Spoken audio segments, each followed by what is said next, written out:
Pamela Cacchione is a professor of geropsychiatric nursing at Penn, nurse scientist at Penn Presbyterian, and CEO and founder of Aging Sense, exploring low-cost robots to enhance function and social engagement for older adults. Dr. Mark Yim is the ASA, do I pronounce it like that? ASA, sorry.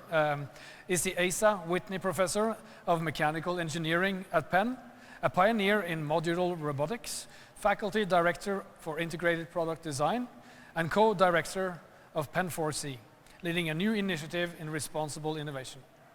So please, welcome Dr. Pamela Cacchione and Dr. Mark Yim.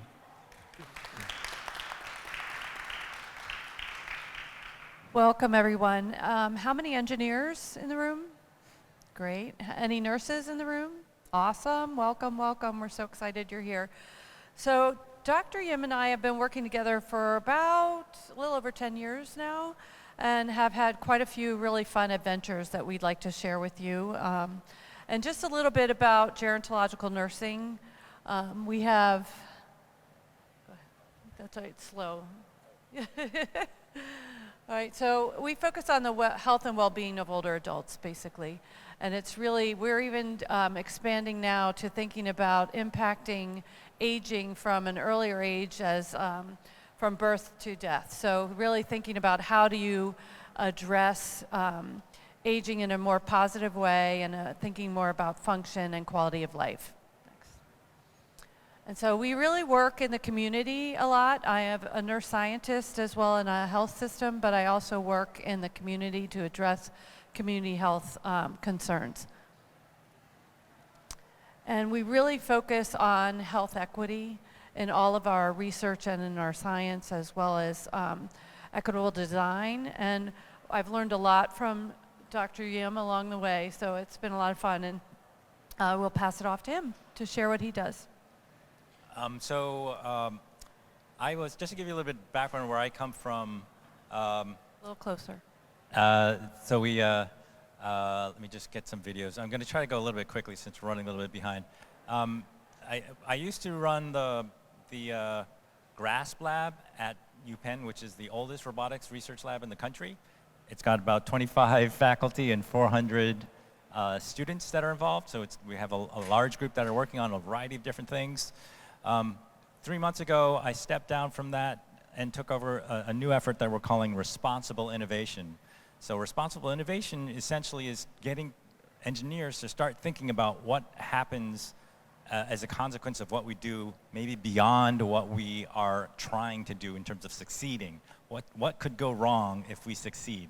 As we start to look at AI and everyone's worried about the bad things that may happen with AI, this really relates to what Gloria Bell just talked about previously. How do you make sure that what you're doing is inclusive for everybody, that you're not harming unintended to society and that type of thing? And so right now we're just starting that and we're trying to figure out how can we address things that might harm people, but at the same time, how can we do positive things? So doing things like things that might help the community. These are some other robotics projects from my lab, which include large robots. So we have the smallest robot in the world. We also have maybe the largest robot in the world. This one is one that can go into a damaged building for first responders and grow to be, and it wasn't quite, that one was a mistake. It was the first test, but it's supposed to grow large enough to actually support a building if the building is damaged. Usually when firefighters go into a burning building, they have to build structures to make sure it doesn't fall on them as they go in, so we instead want a robot that can do that. On the other left side, there's an image of a steerable needle, so medical devices that can go in and steer around in your body instead of having to just go straight. So those are the types of things we're looking at. And essentially, the thing that we want to talk about between Pam and I are how can we get nurses and engineers to work together, bringing technology to those health type aspects. So one of our first projects was an NSF-funded study that used a commercially available robot, Relay. Some of you may have seen one in a hotel doing room service, to apply to elder care, to try and determine how this could possibly be used with older adults. So we ran focus groups with clinicians, OTs, PTs, nurses, physicians, social workers, as well as paid caregivers and then participants of a life center, living independently for elders. And in Philadelphia, the School of Nursing used to own and operate a life program, so that's where we started. And what we found out is we have to really set the stage of what the expectations are. So when we asked them what they wanted the robot to be able to do, they said pick the patient up off the floor after they've fallen. Well, a low-cost mobile robot isn't going to be able to do that. So we had to backpedal a little bit. So it sounds like it would be better if we actually prevented falls.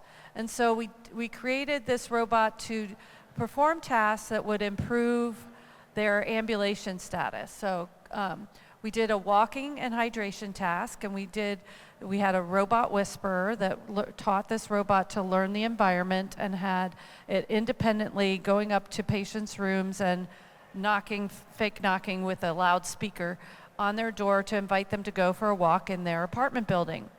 This was a failed experiment.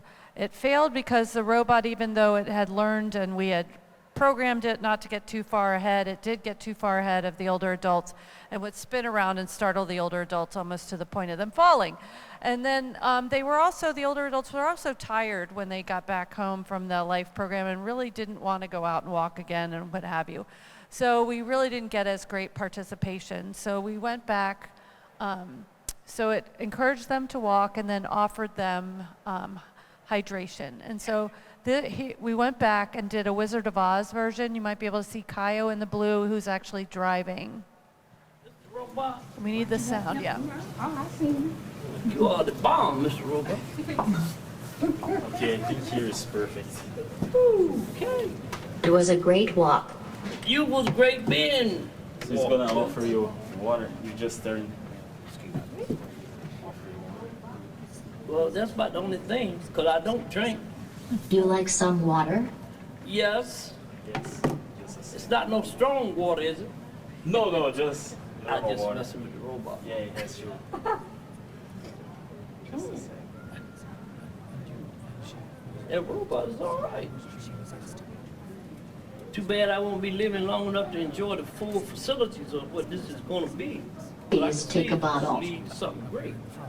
Oh, you can take a bar. Here's it. Diggity dog. Next time, have it on ice, Mr. Robot. One more question before I leave.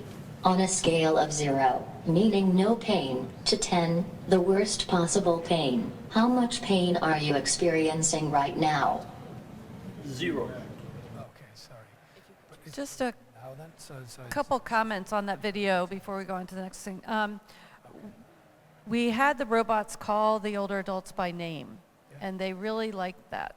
One of the other things that they liked the attention they got when they were walking with the robot, but they also really dispelled misbelief. You know, they really engaged with the robot. And as engineers, we had to work with Kaio a little bit to be a little more patient with his next step, because he was often stopping them and they were still talking.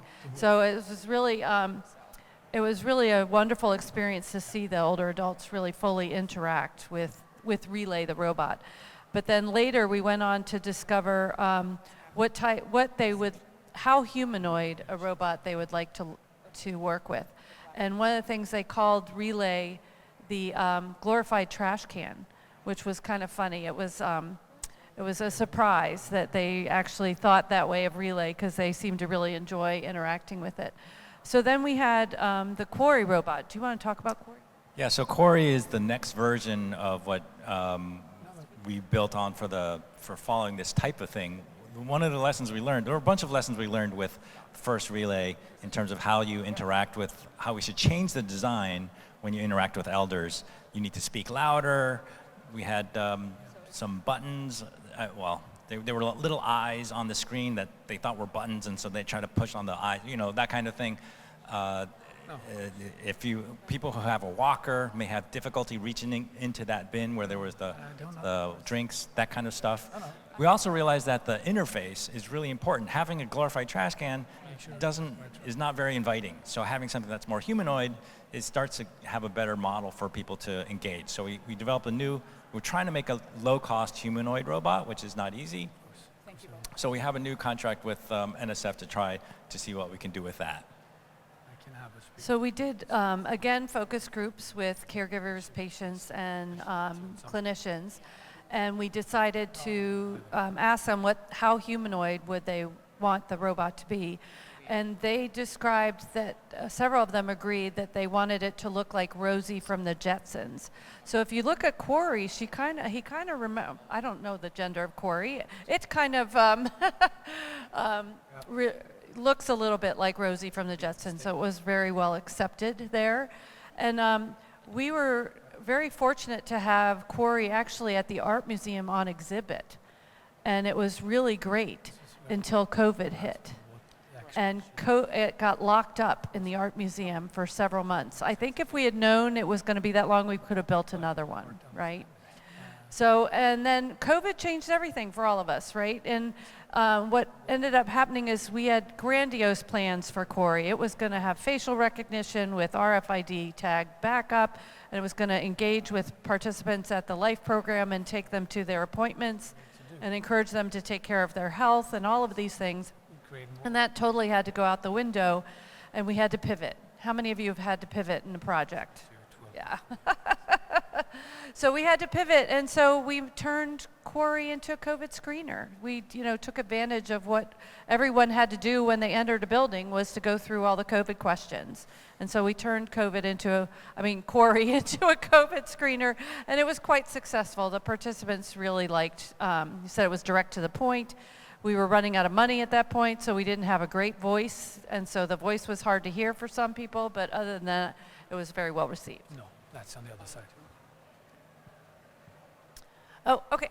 And then along the way, I met Dr. Shibata, who is developed the Paro robot, and so I brought Paro with me. This is a robotic seal. He originally developed cats and dogs, and people weren't really interested in the cats and dogs because they didn't interact the way they expected them to. And instead, he went and studied baby harp seals and developed Paro. Is she on? There you go. Okay. And so I have been working with the Paro robot now for since COVID, really. And we've run one study where we actually you can go to the next slide, I think. Yeah, so these are some of my participants at the Penn Presbyterian who engaged with Paro. They had 2 one-hour sessions with Paro, and our goal was to try and decrease agitation and restlessness. And what we did was it actually decreased agitation, but also decreased pain. It actually impacted their pain because it was a lovely distraction, and they fully engaged with the robot. So the first person in the middle, he didn't fully engage until his niece came up and visited with him, and then he engaged a little bit more. The one on the top engaged so much that his son happened to be there, and he was actually videotaping his dad interacting with the robot. And then the woman on the right was really enjoying herself. The man on the left was my dad. My dad had vascular dementia, and I brought Paro home, and he really interacted well with Paro. It was really quite joyful. Next. Okay. Okay, so one of the first interactions I had with Pam was actually for a class.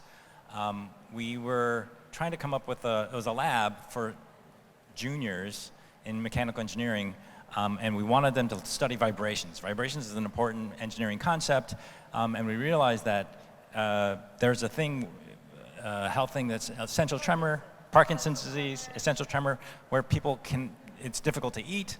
And so we gave them as a task for the students to see if you can come up with a spoon that Do you have essential tremors? Do you have trouble eating? That. Is frustration setting in? Not anymore. We are Smoothware, and this so is our they new decided to Smoothware actually make a spoon. commercial for the device that they developed. Not just silverware, it's Smoothware. The Smoothware uses an innovative new design to minimize the vibrations transferred from your hand to the spoon. The Smoothware uses a high-tech foam that dissipates those vibrations and makes it possible for you to eat. Enjoy going out to eat with your family and friends without worrying about your tremor. The Smoothware will smooth the path of your spoon from the plate to your mouth. That was actually good. It used to be really embarrassing, especially when I ate out. All right, so we're running out of time, so I'm going to speed through this a little bit. A couple things about the students there. they developed a solution. They made it into a commercial, which we didn't ask them to do. They put on the electrical, what is it called? TENS unit to TENS actually unit stimulate the tremor. Which they didn't need to do, but they actually, so they were, It's that actually was a little real, painful. Yeah, it's not, Troopers. yeah, but, and it was also really low cost. And one of the groups actually patented their device and then tried to make a company around it. And this is all after around a 3-week lab in class. But it all came about with interacting with Pam, where they actually got to also talk to people who have elders who have this type of problem. And so they were realizing, oh, we can actually make a difference in someone's life. It's really concrete, which can be very inspiring for students. One of the things that Dr. Yim has been very helpful for me is he connected me with a senior design group, and they helped me develop, I've created a pair of heart failure monitoring socks that monitor for edema and fatigue in patients with heart failure to try and identify exacerbations and response to treatment. And I've been prototyping feverishly ever since. And the last prototype is the one with the non-skid socks, because I work in healthcare. And so we will be, I just got funded through a P30 to actually gather data to develop algorithms. And it's all because of this relationship that I've had with Dr. Yim. So it's been very mutually beneficial. One of the things that we've also developed is something that's called Pen4C. So the Dean of Nursing and the Dean of Engineering got together and they wanted engineers and nurses to work together. So they charged us with trying to figure out how to make that happen. And it turns out it's super hard. Engineering professors, they're not interested, and they want to do what they want to do, and we're trying to get them in. And same thing with nursing. We try to have events so that they could just talk together, like lobster and steak dinner, come over, it's free, just to meet people, and very few people came. It was surprisingly difficult. So Pen4C is the Community Collaboratory for Co-Creation. I know on the panel, those are all it seems like those are buzzwords that people were talking about, co-creation, collaboratory, and community. What we realized was engineering and nursing with a third partner community is super important, but we couldn't start the projects around engineering or nursing. We had to start with the community. We had to ask the community, what are your problems? And then can we come up with solutions, and then bring in the professors and nurses to address their problems. So we can quickly go through some examples that we've had. This was a group in North 10, in North Philadelphia, where they were looking at one of the things that the community has to do is there's a ton of trash, and picking up trash can sometimes be dangerous because they have sharps and broken glass and that kind of thing. So the engineers and the nurses came together with a solution which was an automatic device that helped pick up sharps safely. Another thing is the Heat islands. Heat islands is a big problem in all major cities. So working with another professor in architecture, we came up with a bus stop that was also a cooling station. So this uses radiant cooling that's solar powered. We also deployed this for a test at North 10. And as well as cooling people that are sitting at the bus stop, there's also information about different health outcomes that can be affected by heat. Yep. So one of the things that we learned working together is that we have to have a mutual respect for each other's disciplines, and we also have to learn each other's language. Sometimes we still have to say, can you say that in plain English? But I can remember on another project we didn't discuss, I presented my research to the engineers on this project, and several of the students said, I don't get it. My research didn't have mathematical problems embedded in my slides, and they really didn't get the qualitative piece that I brought to the table. So it was kind of fun to actually share with them, to show, and then to bring them to our simulation lab and actually demonstrate what nurses do in the setting to try and aid in the development of a robot. So yeah, what nurses do and what engineers do and how they think are very, very different. So getting them to talk together and learn their own language is really important. And Pam and I have been working together and actually talking on panels a lot. And one of the things I've been thinking about is, why does it work with us when I've seen it not work with others? And I think I think part of it is, you know, the real desire. Pam's recognizing, oh, we can do all this technology in the healthcare space, and I'm realizing, oh, technology can actually help people. We can impact people and help teaching that way. So that's what part of it. But also, I think we have a really good personality. You know, we work well together. Yes, we do. Which I don't know. That may be part of it. But if you can get people to want to work together on things that are shared, I think how you make that happen is also a little bit tricky. And that's that. Thank you very, very much.